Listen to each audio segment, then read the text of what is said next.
強くなれる理由を知った僕を連れて進め。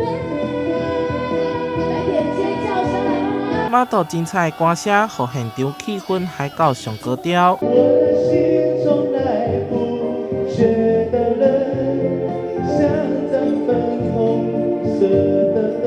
伫台南上知名的掠野团体，今年举办第2档的马家晚会，席开11桌，相当热烈。元哥哥外拍团平时就是有办一些外拍的活动，然后会找模特，然后大家就是6、7个人这样拍摄，然后就一起拍照，然后大家一起学习。很少有这么多人一起合作、一起拍照，然后一起吃饭。对，在摄影界很少有。这次特别邀请到24位知名model，不管是伫面册也是 IG， 拢有高人气。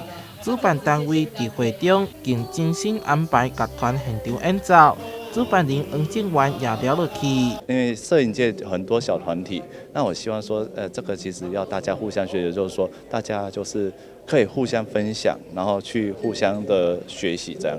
对，不要有那个搞小团体之类的。伫马家进前，大家也伫新台进行一场掠野活动，大家透过共同的兴趣进行交流，非常有意义。